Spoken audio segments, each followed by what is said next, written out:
நலம் காக்கும் ஸ்டாலின், உங்கள் குடும்பத்தின் நலன் அரசின் பொறுப்பு. கொடைக்கானலில் தங்கையின் திருமணத்தை முடித்துவிட்டு காதலியுடன் இரவில் காரில் சென்ற இளைஞர் திடீரென காட்டெருமை எதிர்பட்டதால் காரை நிறுத்த முயன்ற நிலையில் நிலை தடுமாறிய கார் 200 அடி பள்ளத்தில் கவிழ்ந்து விபத்துக்குள்ளானது. காதலி உயிரிழந்த நிலையில் காதலன் படுகாயங்களுடன் மீட்கப்பட்டு மருத்துவமனையில் அனுமதிக்கப்பட்டிருக்கிறார். விபத்து குறித்தான முழுமையான விவரங்களோடு எம்முடைய செய்தியாளர் குறிஞ்சிவேல், வணக்கம். முழுமையான விவரங்களை வழங்கலாம்.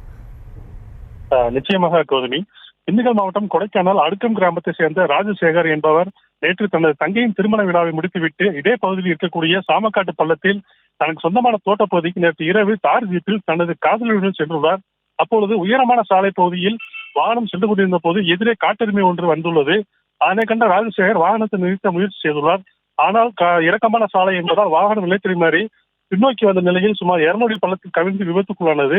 மேலும் இரவு வெளியே சென்ற தனது மகனை தேடி தோட்டப்பகுதிக்கு செல்லும் போது தன் மகனின் வாகனம் விபத்துக்குள்ளாக இருந்தது தெரிய வந்துள்ளது. அதனைத் தொடர்ந்து அக்கம் பக்கத்தில் இருந்தவர்கள் அழைத்து சென்று பார்த்தபோது மகனின் காதலி ஊட்டியை சேர்ந்த தீபிகா என்பதும் அவர் சம்பவ இடத்திலேயே பரிதாபமாக உயிர்ந்ததும் காணப்பட்டது.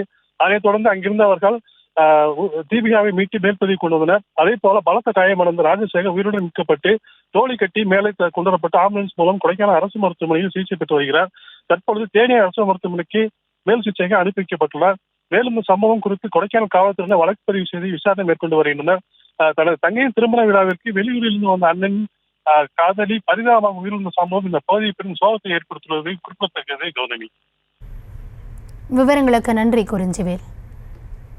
நலம் காக்கும் ஸ்டாலின், உங்கள் குடும்பத்தின் நலன் அரசின் பொறுப்பு.